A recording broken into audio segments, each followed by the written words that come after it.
Hello friends, आपण को मो चैनल में स्वागत जनाऊँगी। आपण को ये वीडियो रे मु कहबी एक 10th पास गवर्नमेंट जॉब विषय रे। जो माने 10th पास अछंती सेमानक पई एक नुआ रेजुमेंट आसीची।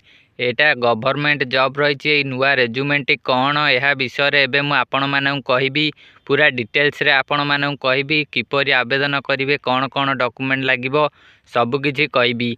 एबे चलंतु मु आपण मानू गोटी गोटी करी कहूची। ए देखंतु मु आपणक सामने रे एक इम्पोर्टाट नोटिस टी बाहर कर रखी। इम्पोर्टाट नोटिस टी आपणकर निश्चय जानिबा दरकार। यही इम्पोर्टाट नोटिस टी कौन एबे देखंतु देखंतु एटी कौन लिखाई।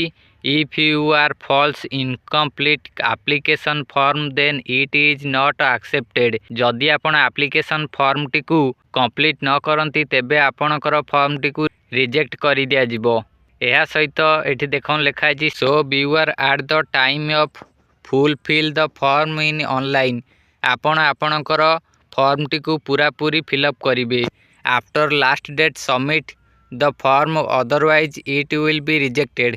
आपण लास्ट डेट पूर्व आपणकर ए फॉर्म टी को सबमिट करिवे, नहले आपणकर फॉर्म टी को रिजेक्ट कर दिया जिवो। एबे चलंतु आगो को देखिबा। देखंतु एठी आपण मानकू यह विषय रे पूरा कहबी। ए जो पोस्ट टी रही एटा होची पियन पोस्ट रेजुमेंट। ए पियन पोस्ट रेजुमेंट विषय रे आपण मानकू सब किछि कहबी।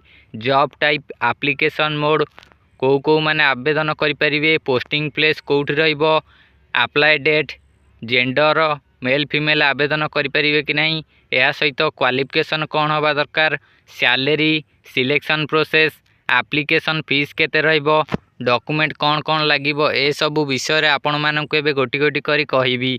एबे देखंतु ए जो जॉब टाइप होउचे एटा होउचे परमानेंट जॉब। ए जॉब टी आपणकर परमानेंट रहिबो। एहा पर देखंतु एप्लिकेशन मोड रहिछि ऑनलाइन। ऑनलाइन माध्यम रे आपण आवेदन करिवे। ए जो जॉब टी रहिछि ऑल इंडिया रो कैंडिडेट एथरे अप्लाई करि परिवे। इंडिया रो समस्त कैंडिडेट ए जॉब पई अप्लाई करि परिवे ऑनलाइन माध्यम रे। एहा पर देखंतु एठी पोस्टिंग प्लेस कौन रही। पोस्टिंग प्लेस रही इंडिया।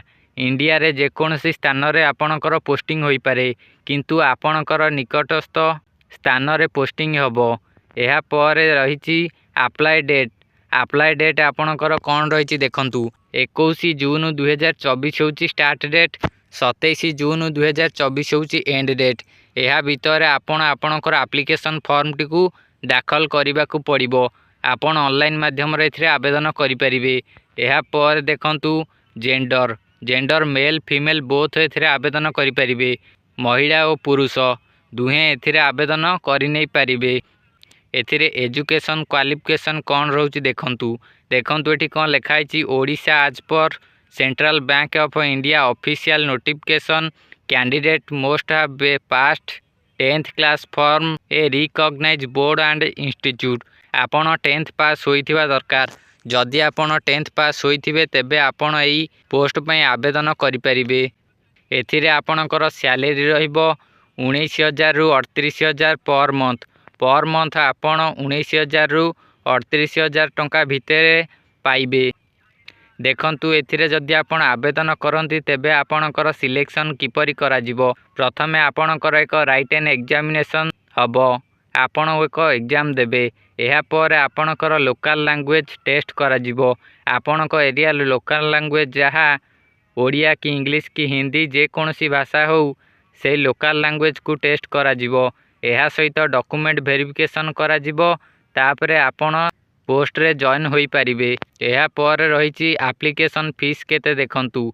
जनरल ईडब्ल्यूएस ओबीसी एमानक पई 850 टंका एप्लिकेशन फीस रहिछि ओ एससी एसटी ओ पीएचडी एमानक पई 175 टंका एप्लिकेशन फीस रहिछि। एथिरे कौन कौन डॉक्यूमेंट सब लागिबो देखंतु। Qualification certificate, certificate indicating the date of birth. एथिरे आपण 10वीं श्रेणी सर्टिफिकेट मध्य व्यवहार करि परिबे। एहा सहित पासपोर्ट साइज रो फोटो ओ आपणकर जे कोनोसी एक्सपीरियंस सर्टिफिकेट अछि ताकु मध्य आपण देई परिबे। एहा सहित आपणकर आईडी कार्ड। आईडी कार्ड होची वोटर आईडी कार्ड दे परिबे, पान कार्ड दे परिबे, आधार कार्ड मध्य दे परिबे। आईडी कार्ड भाबरे ए तीनोटी कार्ड को आपण व्यवहार करि परिबे। एहा पर देखंतु एम्प्लॉयमेंट एक्सचेंज सर्टिफिकेट मध्य दबाक पड़िबो। एहापर रेसिडेंट सर्टिफिकेट मध्य आपनकु दबाकु पड़िबो। एही पोस्ट पई आपनकु एही सब डॉक्यूमेंट गुड़िक दबाकु पड़िबो। जदि आपण एही पोस्ट रे आवेदन करिया को चाहुचंती तेबे आपनकु एही वीडियो रे डिस्क्रिप्शन बॉक्स रे एक लिंक देइची। से लिंक ऊपर क्लिक करी देखंतु आपनकु सब सेठी मिल जिबा। आपण सब किछि पढ़ी परिबे। एहा सहित सेठी आपण मानकु अप्लाई करिया को लिंक मध्य मिल जिवो। मु मध्य एही डिस्क्रिप्शन बॉक्स रे से लिंक दे देबी। आपण माने चेक करंतु सब किछि डिटेल्स रे जानि परिबे। मु आपण मानकु सब किछि डिटेल्स रे कहि देइची। तथापि आपण माने सब किछि पढ़ी जाई अप्लाई करिवे। जदि आपण मानकु ए इन्फॉर्मेशन टी भल लागिथिबो तेबे आपण ए वीडियो को गोटे लाइक करिवे और चैनल को सब्सक्राइब करी पाखे थिबा बेल आइकन को ऑल ले सिलेक्ट करी रखंतु। एही भली सब जॉब नोटिफिकेशन आपणक पाखरे पहुंची परिबो।